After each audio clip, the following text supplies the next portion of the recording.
आरक्षण या मुद्द्यावरनं मागच्या काही दशकांमध्ये देशाच्या राजकारणानं वेगवेगळी वळणं पाहिलेली आहेत। आता आरक्षणाच्या मुद्द्याला नवा रंग येणार आहे। आता मागणी आहे ती एससी आणि एसटी आरक्षणामध्ये क्रीमी लेयर लागू करण्याची। का होते ही मागणी आणि याचा सध्याच्या आरक्षणावर आणि राजकारणावरती कसा परिणाम होऊ शकतो, बघूयात हा रिपोर्ट। एससी म्हणजे अनुसूचित जाती आणि एसटी म्हणजे अनुसूचित जमाती। आरक्षणाचा संपूर्ण लाभ मिळणारे समाजातले मागास प्रवर्ग।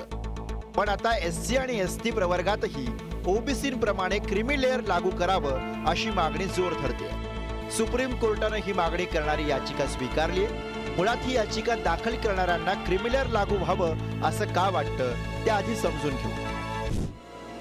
संधीची मक्तेदारी, आर्थिक निकष नसल्यामुळे काही कुटुंब हे पिढ्यानपिढ्या आरक्षणाचा लाभ घेत आहेत, तर गरजू लोक गरिबीच्या दुष्टचक्रात अडकून पडले। आरक्षणाचा लाभ घेऊन काही लोक उच्च सरकारी पदांवर पोहोचले, पण याचा फायदा संपूर्ण समाजाला मिळालेला नाही। त्यामुळे समाजाच्या आतच आर्थिक दरी निर्माण झाली। ज्याप्रमाणे ओबीसी आरक्षणात क्रीमी लेयरची संकल्पना आहे, त्याच धर्तीवर अनुसूचित जाती जमातींच्या आरक्षणामध्ये सुद्धा आर्थिक निकष लागू करावेत। त्यामुळे खऱ्या अर्थानं वंचितांनाच आरक्षणाचा लाभ मिळेल। ही मागणी आजची नाही, आतापर्यंत या मागणीच्या अनुषंगाने घडलेला घटनाक्रम पाहूया। केंद्र सरकारने 9 ऑगस्ट 2024 रोजी घोषणा केली होती की अनुसूचित जाती आणि जमातींच्या आरक्षणामध्ये क्रीमी लेयर लागू केला जाणार नाही। 1 ऑगस्ट 2024 रोजी सुप्रीम कोर्टानं स्वतःचा 20 वर्ष जुना निर्णय रद्द करत राज्य सरकार आता अनुसूचित जातींसाठी म्हणजेच अनुसूचित जातींसाठी आरक्षणात कोट्याच्या आत कोटा देऊ शकतील। त्यात समाविष्ट असलेल्या जातींच्या आधारे अनुसूचित जातींचं विभाजन करणं हे संविधानाच्या कलम 341च्या विरुद्ध नाही असं म्हटलं होतं।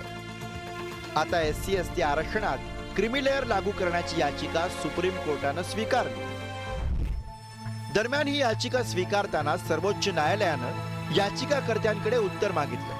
हा विषय अत्यंत संवेदनशील असून तुम्हाला मोठ्या विरोधाला सामोरं जाण्यासाठी तयार राहावं लागेल असा सावधगिरीचा इशाराही दिलाय। आरक्षण हा काही केवळ सामाजिक विषय नसून मागच्या काही वर्षात तो विषय राजकारणाचाच अधिक झालाय, त्यामुळे राजकीय भूमिकाही महत्वाची आहे।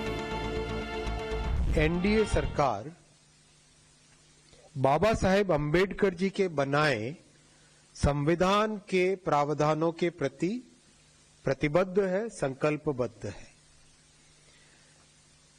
बाबा साहेब अंबेडकर जी के संविधान के अनुसार एससी और एसटी के रिजर्वेशन में क्रीमी लेयर का कोई प्रावधान नहीं है।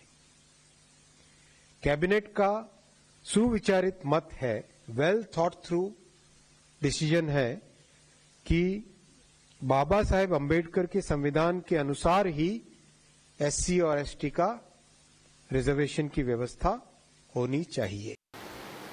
एससी एसटी के ऊपर एक बहुत ही बड़ी कुराड़ी उन्होंने डाली है और ये इरादा कि बीजेपी का आहिस्ता आहिस्ता रिजर्वेशन खत्म करना। एक तरफ से सरकारी नौकरियां जो थी उन नौकरियों को उन्होंने प्राइवेट प्लेयर्स को पब्लिक सेक्टर सौंप के खत्म कर रहे हैं। लाखों वैकेंसीज हैं, वो भर्ती नहीं कर रहे और किसी बड़े हुद्दे पे कोई शेड्यूल कास्ट का आदमी अभी भी नहीं है। तो इससे समझिए वो आप क्रीमी लेयर ला के क्या किसको फायदा देना चाहते हैं। या याचिकेवर येत्या 10 ऑक्टोबर रोजी सुनावणी होणार आहे। देशातील आरक्षण धोरणावर दूरगामी परिणाम होण्याची शक्यता तर आहेच, शिवाय राजकीय दृष्ट्या सुद्धा ही सुनावणी मोठी उलथापालथ घडवू शकते। त्यामुळे या प्रकरणातील सुनावणी आणि निकालाकडे संपूर्ण देशाचं लक्ष असेल। शिवाजी काळे, पुढारी न्यूज, नवी दिल्ली।